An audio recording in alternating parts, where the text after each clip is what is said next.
Hello, followers, and today we'll be reading the beginning of creation. The beginning of creation is about God creating everything in the universe. But we will start off with Genesis chapter 1, the creation. In the beginning, God created the heavens and the earth. And the earth was without form and void, and darkness was upon the face of the deep. And the Spirit of God moved upon the face of the waters. The first day, and God said, "Let there be light." And there was light. And God saw the light, that it was good. And God divided the light from the darkness. And God called the light day, and the darkness he called night. And the evening and the morning were the first day. The second day, and God said, "Let there be a firmament in the midst of the waters, and let it divide the waters from the waters." And God made the firmament, and divided the waters which were under the firmament from the waters which were above the firmament, and it was so. And God called the firmament heaven. And the evening and the morning with second day.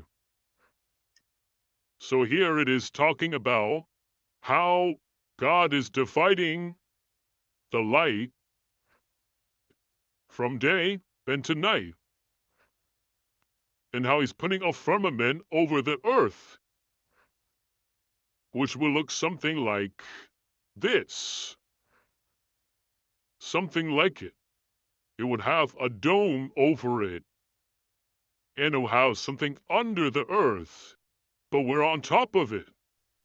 And he says that the waters, he's dividing the waters from the waters, which would kind of sound like he's saying water is space, and he's dividing it to give us water. But let me continue. The third day, and God said, "Let the waters under the heaven be gathered together unto one place, and let the dry land appear." And it was so.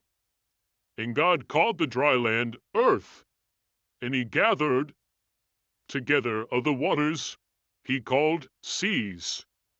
And God saw that it was good.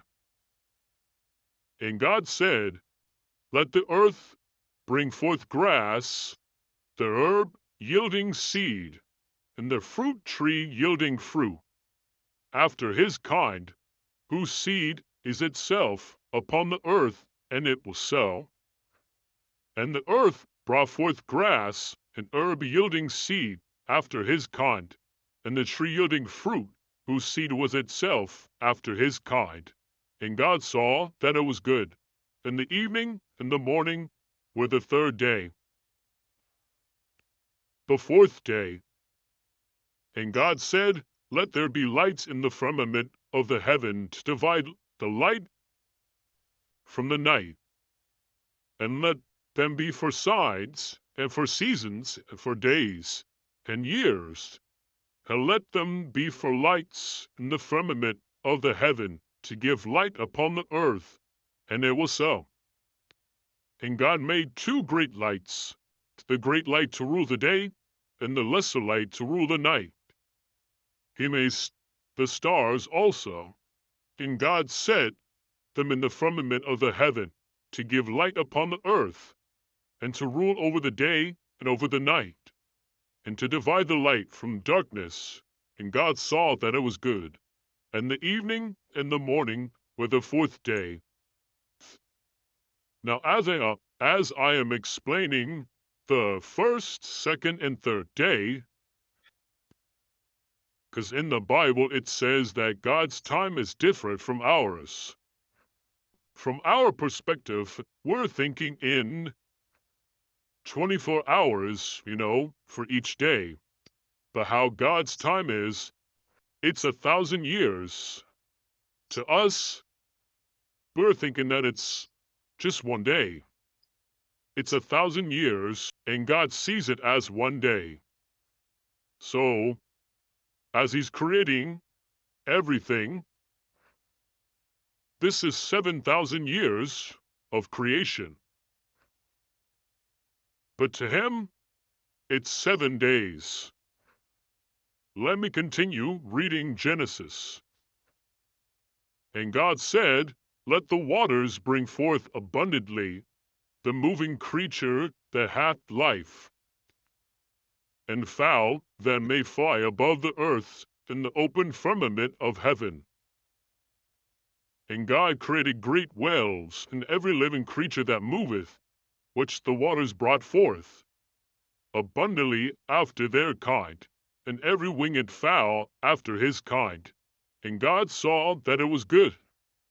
And God blessed them, saying, "Be fruitful, and multiply, and fill the waters in the seas, and let them fowl.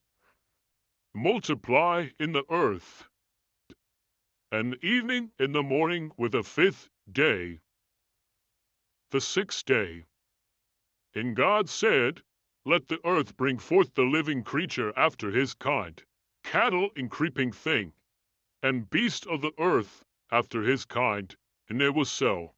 And God made the beasts of the earth after his kind, and cattle after their kind, and everything that creepeth upon the earth after his kind. And God saw that it was good. The creation of man.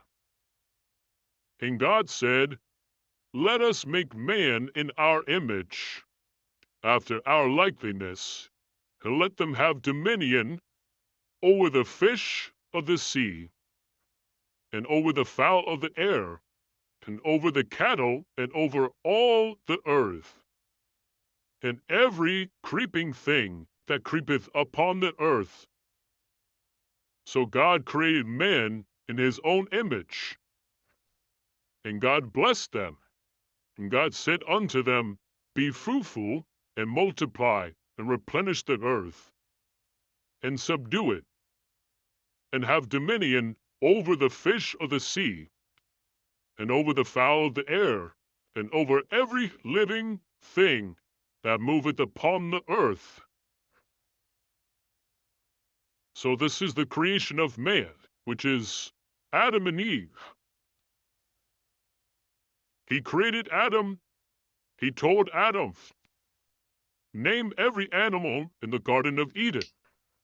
And as Adam saw that they had mates, every animal had a mate, he wanted that as he was the only one that was left out. So God will put Adam in a deep sleep, take the rib from Adam, and make woman, Eve. Adam saw Eve, and they were husband and wife. Adam showed Eve everything in the garden. But then God told them both, "Do not eat the tree of knowledge of good and evil, or you will surely die." And they listened. But as Eve was sitting alone, Satan came. Or, as we know, the serpent came. And as the serpent came, he told Eve, "Who told you you would die if you eat of the tree of knowledge of good and evil?" She said, "God did. We will surely die." The serpent said, "You won't surely die. You will be like God." And this is how we got the first lie, or the first sin. After Eve ate of the tree, she gave it to Adam, and Adam ate from it. They saw that they were naked, of course, and they went to go put leaves in around them so they can cover themselves up. Then God comes down. He walks. He walks in the garden. He calls them. He says, "Where are you?" Adam speaks up. He says, I was afraid that you might see me and my wife naked. God says, who told you were naked? Did you eat of the tree? Adam says, Eve ate of the tree, and then I ate from the tree. God says, what have you done? He told them not to eat from the tree, but yet they ate from it, because the serpent told them the lie, and therefore they were kicked out. He called a cherub or a cherubim to come down and guard the gate of the Garden of Eden with the sword that would spin around so nobody could come in. But there was more to it. It's not scripture, but it tells a story of what happened after they got kicked out. After they got kicked out, they saw the sun, and they were afraid because they thought it was God. And Adam will cry out, please God, do not kill me.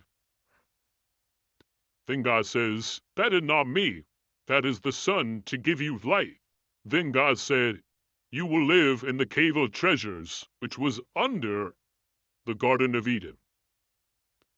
Now, as Adam and Eve would go to the cave of treasures, Adam would say, this is our prison. This is where we will be for the rest of our lives. Then he also says, look at our bodies. We are not the same as we were in the Garden of Eden. Our bodies have become of flesh. He tells this to Eve. Then they started praying in their own language. Now, we're not sure what it is, but they did. Then after that, Adam starts to beat his chest with his hand or his fist. And when he beats it, he dies. And Eve prayed to God, saying, resurrect, or bring my husband back to life, or I will die with him. And so she did. She died with him. God brought them back to life. He gave them mercy, he felt sorry for them. So after that, the sun went down, and they were terrified again, because they have never seen darkness. The next day, Adam told his wife, let us go to the garden so we can look at it one last time. So they go there. They see that the tree is different for some reason. Then the cherub looks at them. He scowls at them. And then they fall flat. They're dead now. And the cherub went to God and prayed to God and said, what should I do with them? I have done nothing. So God brought them back to life again. They go a little bit further since the cherub is gone. And there's the serpent again. The serpent goes to Eve, not Adam. Adam, he did not know how to kill or fight back. So he grabs the serpent by the tail, thinking he has won the battle victorious. But then the serpent wraps Adam and Eve together and says, now I am able to stand now. Then God sends his angels to protect them. And God says, I have not created you to seek, so you and your kind will speak no more. Then God, he creates this strong wind and blows the serpent away, which is somewhere in India. Now, this is all I have read so far of the book of Adam and Eve. I will continue more about this in my next video.